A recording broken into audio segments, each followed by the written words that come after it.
नमस्कार साथियों, मैं कुश कुमार सरल एग्जाम के यूट्यूब चैनल पे आपका स्वागत करता हूं। दोस्तों, लेकर आए उत्तर प्रदेश समीक्षा अधिकारी जूनियर असिस्टेंट और एलटी ग्रेड से संबंधित महत्वपूर्ण प्रश्न जो आपकी इंपॉर्टेंट है। और ये थ्योरिकल क्लास होगी आपकी। कल हम बात कर रहे थे गंगा नदी बेसिन के बारे में, इसका जो प्रवाह तंत्र है किन जिलों से होकर गुजरता है और उत्तर प्रदेश में कौन कौन से जिले गंगा नदी के किनारे बसे हुए हैं। तो कल हम इसका पूरा ग्राफ समझा दिए थे और आज हम बात करेंगे उसी के बारे में जो भी इससे जिले जुड़े हुए हैं गंगा नदी से। तो शुरू करते हैं हम गंगा नदी के बारे में पूर्ण जानकारी। तो गंगा नदी सभी को पता है उत्तर प्रदेश में ये बिजनौर जिले से मतलब ये उत्तर प्रदेश के अंदर प्रवेश करती हैं। तो आप लोग देख सकते हो ये है आपका गंगा नदी और उत्तराखंड से निकलती है गोमुख से। और उत्तराखंड से निकलने के बाद ये आपका बिजनौर, ये आपका देखो पड़ रहा है ना, हरा हरा दिख रहा है। तो यहाँ से होते हुए ये उत्तर प्रदेश के कुल मिला के 28 जिलों से के बीच से गुजरती है। उत्तर प्रदेश को बीचों बीच से दो भागों में बांट देती है। तो यह जो है बिजनौर से अपना उत्तर प्रदेश में प्रवेश करती है और बलिया के रास्ते ये सीधा आप देख सकते हैं इधर बलिया से ये सीधा चौसा बक्सर बिहार चली जाती है। ठीक, तो इसमें आप देख रहे हैं यह प्रदेश के मुजफ्फरनगर, बिजनौर, मेरठ, अमरोहा, हापुड़, बुलंदशहर, अलीगढ़, बदायूं, कासगंज, एटा, फर्रुखाबाद, शाहजहांपुर, कन्नौज, हरदोई, उन्नाव, कानपुर देहात, कानपुर नगर, प्रतापगढ़, रायबरेली, फतेहपुर, कौशाम्बी, प्रयागराज, भदोही, मिर्जापुर, चंदौली, वाराणसी, गाजीपुर और बलिया आदि राज्य के 28 जिलों से बहती हुई बिहार में प्रवेश करती है। ठीक, और गंगा को हल्दिया से प्रयाग तक राष्ट्रीय राजमार्ग संख्या 1 घोषित किया गया है, जिसकी कुल लंबाई की बात करें तो 1600 किलोमीटर है। प्रयागराज से हल्दिया तक की कुल दूरी जो गंगा नदी में जहाँ नाव चलती थी। और आगे बात करें यमुना नदी के बारे में, तो यमुना नदी का जो प्रवाह तंत्र उत्तर प्रदेश में, तो ये तो आप देख रहे हैं ये गंगा नदी है और यमुना नदी यहाँ से यमुनोत्री से निकलती है।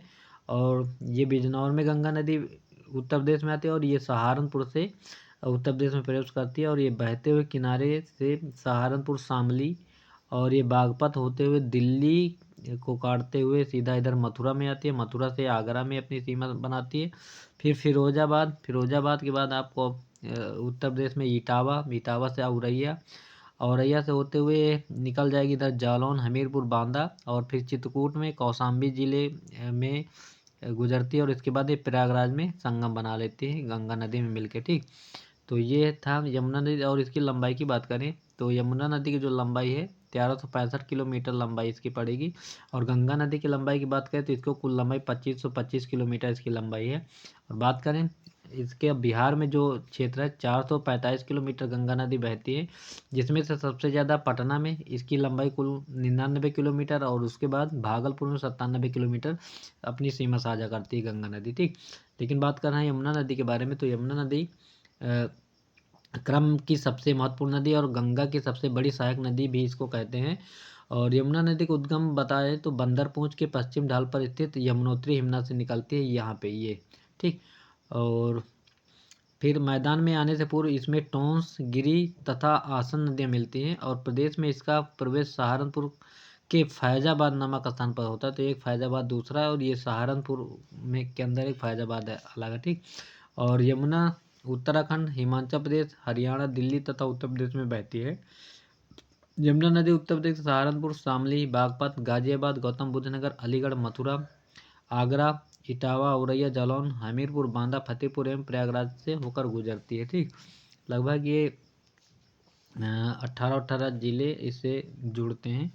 और बात करें आगे रामगंगा की, तो इसे रथवाहिनी के नाम से भी जानते हैं। तो रामगंगा नदी आपका ये भी उत्तराखंड से निकलती है और उत्तराखंड के बिजन से निकलने के बाद ये भी बिजनौर में ही प्रवेश करती है। उसके बाद ये मुरादाबाद होते हुए बरेली और बदायूं, शाहजहांपुर, उसके बाद हरदोई में कन्नौज के पास ये मिल जाती है रामगंगा गंगा नदी में। तो रामगंगा के बारे में बात करें तो रामगंगा नदी का उद्गम हिमालय की दूधा टोली श्रेणी पौड़ी गढ़वाल से होता है। और रामगंगा नदी कार्बेट नेशनल पार्क से होकर गुजरती है, इसीलिए इसका जिम कार्बेट राष्ट्रीय उद्यान का नाम अब कर दिया गया है रामगंगा नेशनल पार्क। पहले इसकी स्थापना हैली नेशनल पार्क के नाम से उत्तराखंड में हुई थी। इसकी स्थापना की बात करें 1936 में इसकी स्थापना हुई थी और इसके कई बार नाम परिवर्तित हुए। अब रामगंगा जो नदी इसी के बीचों बीच बहती है, इसलिए इसका नया नाम रामगंगा नेशनल पार्क कर दिया गया है। और रामगंगा नदी कालागढ़ बिजनौर से मैदानी भागों में प्रवेश करती है और मैदानी यात्रा के 24 किलोमीटर के उपरांत कोई कोह नदी इसमें मिलती है। और यह नदी 690 किलोमीटर बहने के उपरांत कन्नौज के निकट गंगा में मिलती है। मुरादाबाद, बरेली, बदायूं, शाहजहांपुर, फर्रुखाबाद, हरदोई आदि जिले से गुजरती हुई ये हरदोई में कन्नौज के पास मिल जाती है, हरदोई और कन्नौज के बीच में। और इस नदी पर सिंचाई के लिए कालागढ़ में एक बांध बनाया गया है। ठीक, आगे बात करें नेक्स्ट है गोमती नदी के बारे में। तो गोमती नदी ये आपका पीलीभीत से निकलती है, फुल्हार झील, इसे गोमत ताल भी कहते हैं।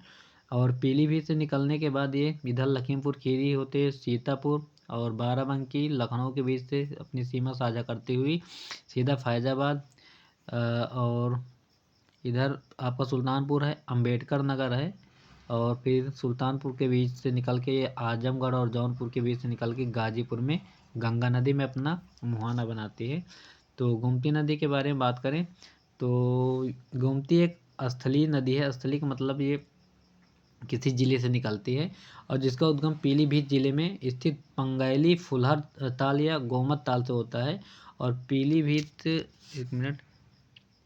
पीलीभीत से यह शाहजहांपुर, खीरी, सीतापुर, लखनऊ, सुल्तानपुर एवं जौनपुर आदि जिले में बहती हुई गाजीपुर के निकट कैथी नामक स्थान पर गंगा नदी में मिल जाती है।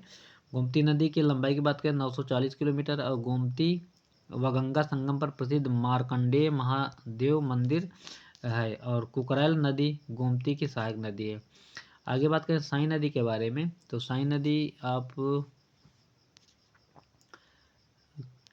नदी के बारे में एक मिनट, ये है साई नदी। ठीक, तो साई नदी आपका निकलती है ये हरदोई से। ठीक, तो हरदोई से निकलती है साई नदी, ये लखनऊ, उन्नाव और रायबरेली जो है जिला ये साई नदी के किनारे बसा हुआ है। और उसके बाद ये चली जाती है प्रतापगढ़, फिर जौनपुर में अपना ये मिल जाती है पीली इसमें गोमती नदी में। ठीक,